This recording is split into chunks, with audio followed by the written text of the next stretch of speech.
Good morning, good afternoon, good evening, guys. Whatever time y'all are tuning in, I certainly appreciate y'all are here. Today's video, guys, we're going to be cleaning up this Hammer Brand Presto knife, automatic. And it works. Made from 1945 to 1955.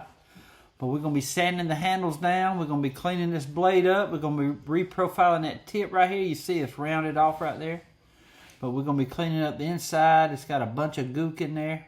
We got to be real careful with that spring. It'll break easy. But again, we're going to be sanding everything down, be giving this a good cleaning. Then we're going to put it over there with the rest of my Hammer Brand knives. But the handles are going to be beautiful, guys, when I'm done. It's an awesome knife, is it not? This was bought in a collection in Millbrook, Alabama from Mr. Lamar. Cannot wait to get this thing cleaned up and put it with my other Hammer Brand knives. Hammer Brand was bought probably in 1937, or the Imperial got it from the New York Knife Company. When New York Knife Company had the Hammer Brand knives, they were making some awesome knives. They were bone handled. They were beautiful. Here's just a few of them right here. But just take a look at that bone. It is absolutely gorgeous. Gorgeous knives, and they're expensive. The Hammer Brands, when they first come out, I believe they started coming out in the 1880s. It'd be right here. But beautiful knives. And then I think New York Knife Company, they closed up in the 1930s. And that's when Imperial got the rights to use Hammer Brand on their knives. And that's what this is here. And we're going to be cleaning it up. And this one, again, is from 1945 to 1955. It's actually the last tang stamp that Imperial used for Hammer Brand. It's got USA over to the right. Here it is right here. But just an awesome knife, guys, and it's going to be forever on display right here in the Knife Museum. Is that not cool? But we're fixing to go over there and reshape this blade. It's going to be cool. Then we're going to sand on the handles and then shine her up. So I just want to thank each and every one of y'all for tuning in today, and I hope you enjoy the video.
Alright, I couldn't get down all the way in there with that brush.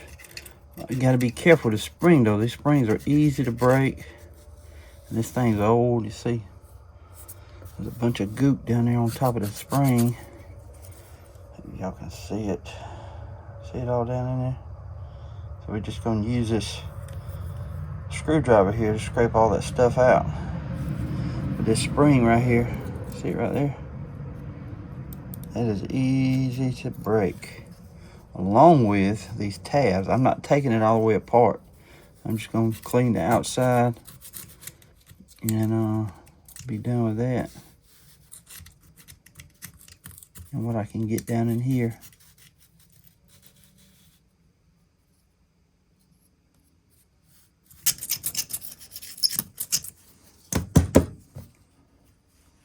Looking better, ain't it? pretty cool.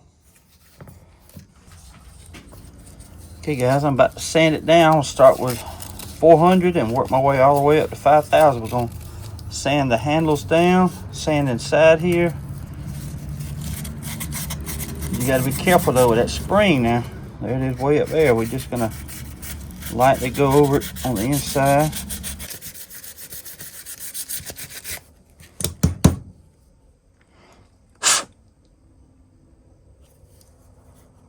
Look at it. Don't that look good? We're raw. I'm finna hit the outside. See a little straight right there.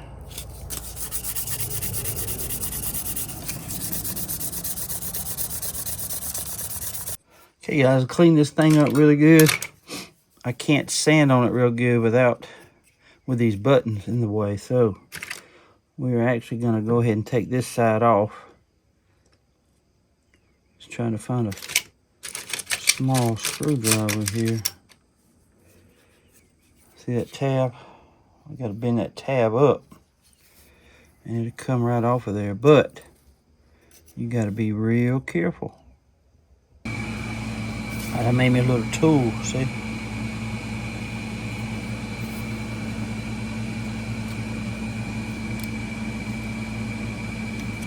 See it coming right there? Gotta be careful. It will break. Ooh. Alright, we got it just enough. Okay. Yeah, it's a good thing we did. See all that rust? We gotta clean all that off. And there's that lot right there.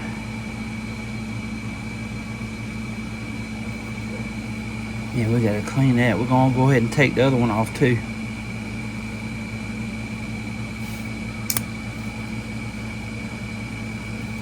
Whoosha. But now we can sand that real good and clean out the inside of this. See all that rust right there? It's a good thing we went ahead and decided to take this off.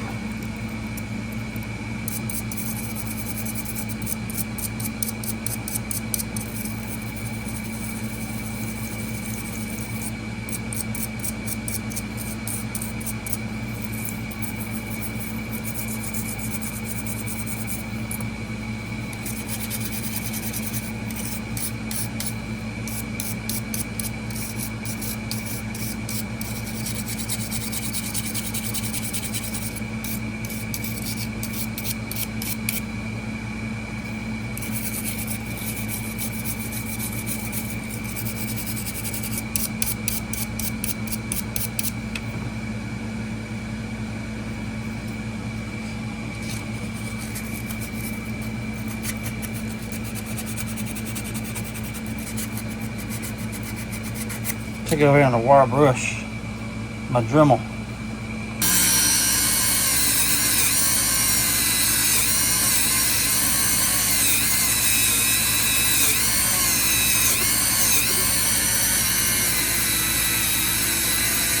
One little spot right here, that rust,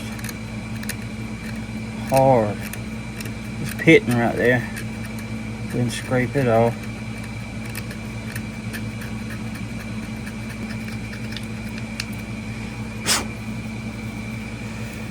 Now we're going to take this side off and clean up under it.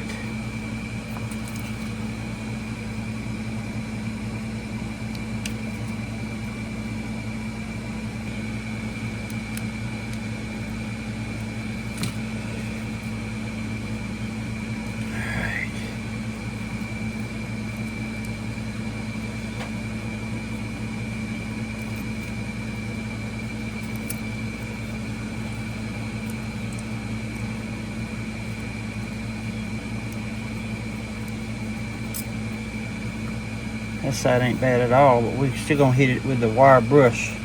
Be right back. Okay, there's a little bit of pitting going on right there. We're gonna scrape it off too.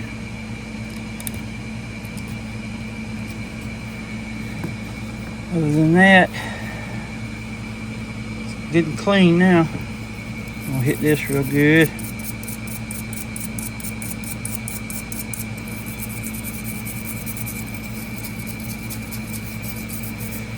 Mr. Second Chance George actually just rebuilt one. Had a broke spring. Y'all go check his channel out. Second Chance George is a great guy. Awesome guy.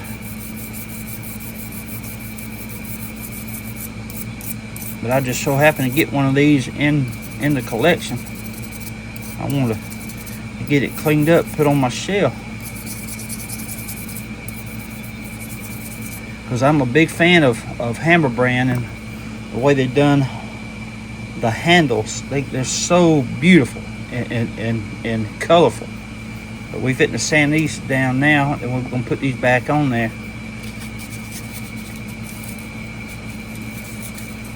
Watch it stripe right there. It'll be gone here.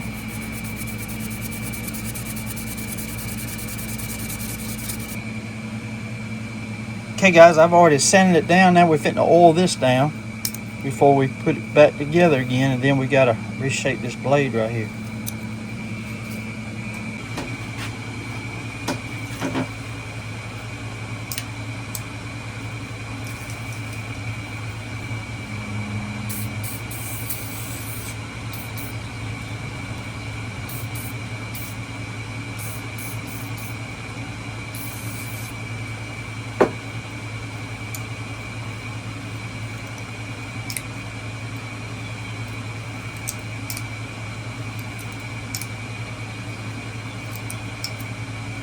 So that rust is coming out of there.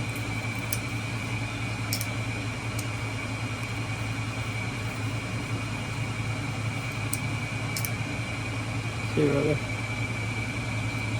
It's all up in that joint right there.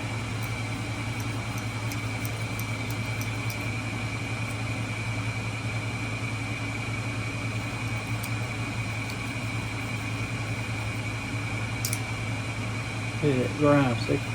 That's why I love that rim oil. It not only lubricates, it cleans too.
Okay, now guys, it's time to put it all back together.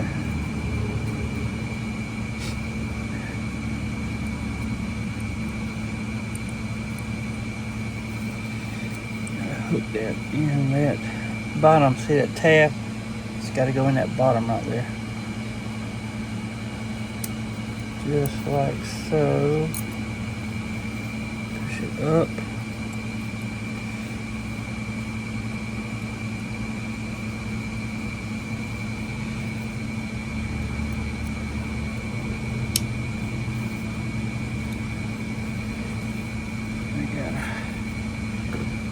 Mash that down.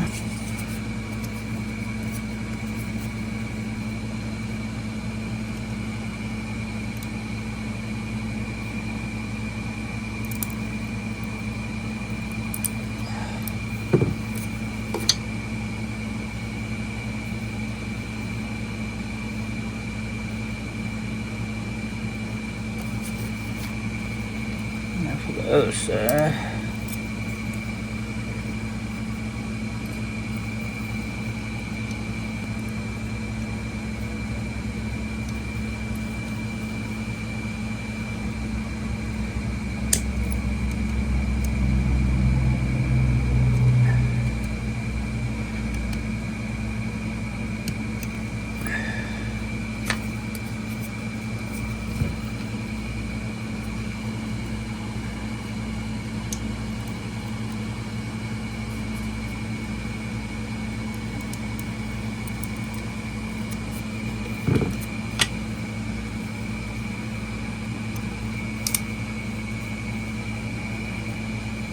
Oh, we're finna go back over there now and shine this thing up.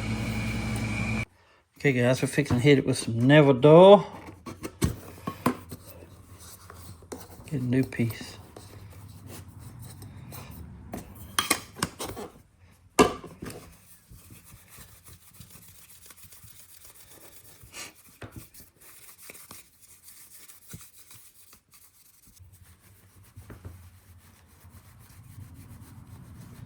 Now we're gonna hit it with some flits.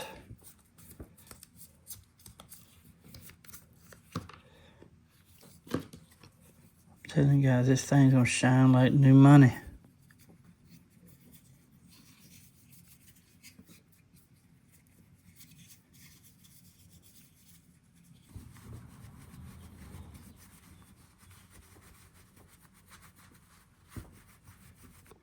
Okay, guys, here it is, the Hammerhead 1945 to 1955. I think it's called the Jack-O-Matic by Imperial, which own Hammer Brand right here. See there? USA over to the right. That's 45 to 55.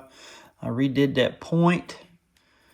It's got a little, it wasn't locked real good. One thing about it, if you don't release your thumb off that button, it ain't gonna lock good. See, it locked that time. But that is a very, very cool knife. That's patent numbers right there. But I think they call this the Jack-O-Matic. It's like the Texas toothpick style. That lock, see?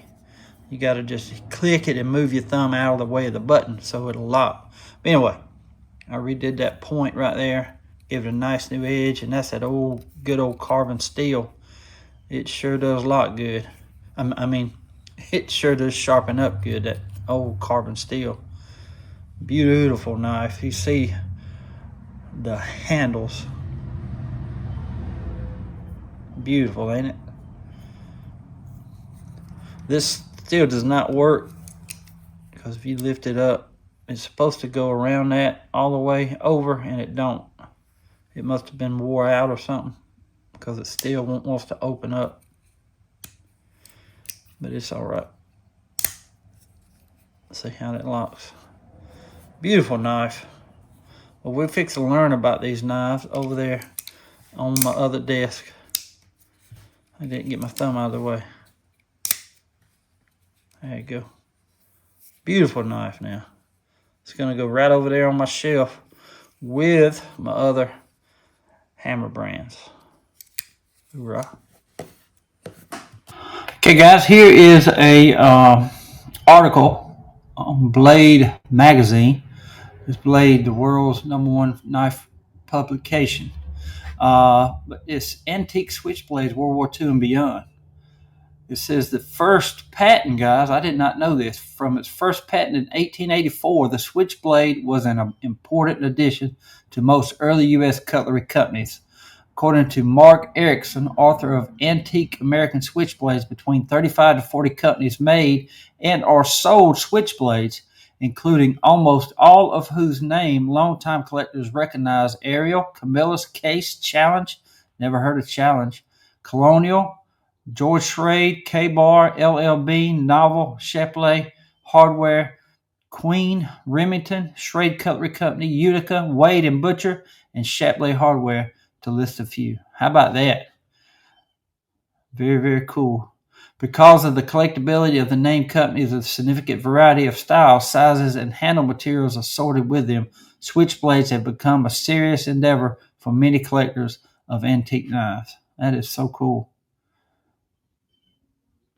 And it says, in fact, early switchblade ads tout the folder's ability to be able to use by people with weak fingernails.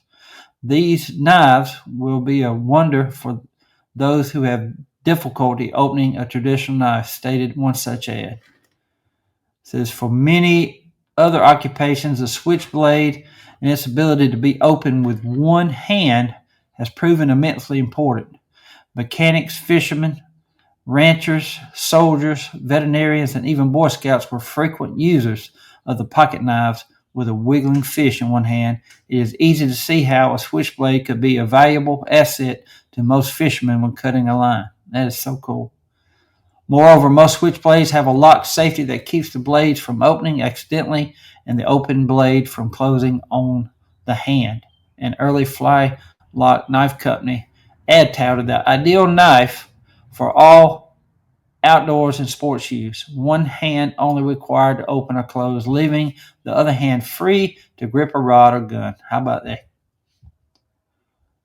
Then it goes into World War II. World War II brought with it the necessity of supporting soldiers who parachuted behind enemy lines. Switchblades procured for the U.S. military were designed to cut the parachute suspension lines that become entangled during landing. The knives were carried in what has been described as neck pockets in jump uniforms. And those are the Camilluses right there that we all know. That was used right here to cut the paracord. But then it goes on down here, guys, civilian switchblades. The early 1950s brought a renewed interest in cheap, colorful switchblades with thousands of knives made by Imperial in its Jack-O-Matic Texas toothpick model, and Colonial, which used a Sure-Sharp stamp on its colorful models. The fishtail jackknives and the Texas toothpick styles were by far the favorite examples produced by the two companies.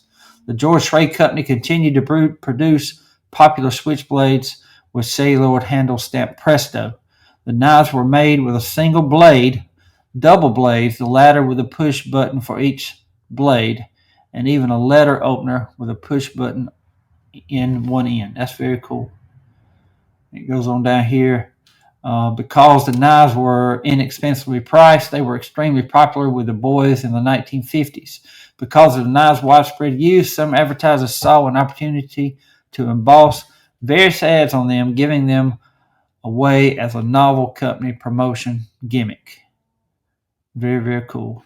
Down here, even in the 1950s, cheap construction made more evident by the continuous opening and closing of the blades, the knives remained popular collectibles. No doubt one reason for the popularity is that antique switchblades remind many the golden age of the 1950s and 60s when kids played outside all day, shot their BB guns, and hit the corner gas station for a cold soda and candy bar. Very, very cool. Well, guys, I hope y'all enjoyed the video today.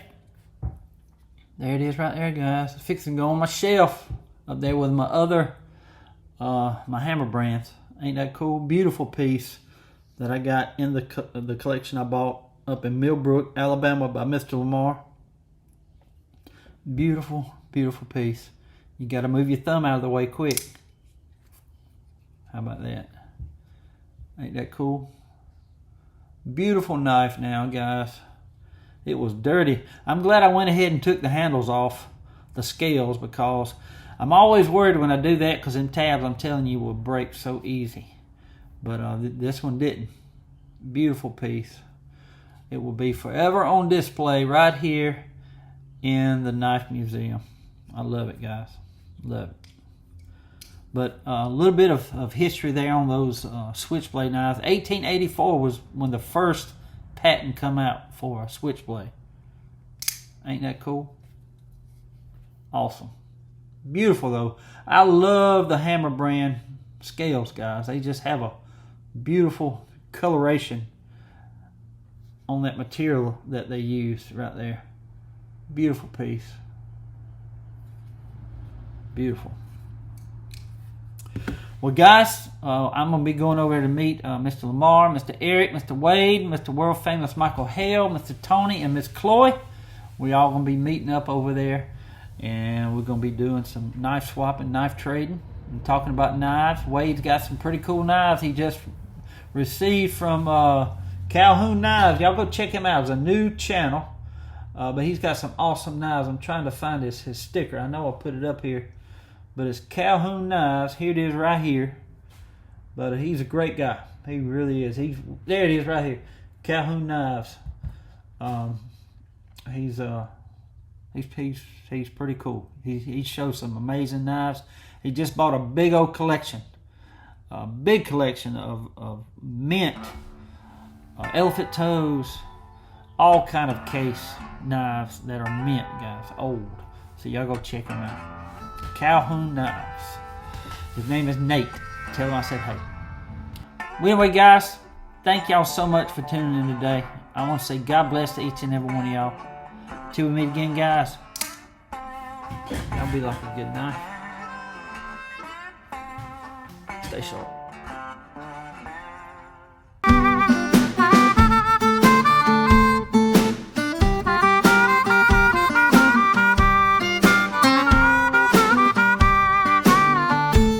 I got steel in my veins and blades on my mind.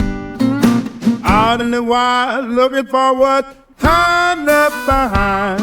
From a pawn shop shelf to a free market trade, I'm hungering old knives that lost their way.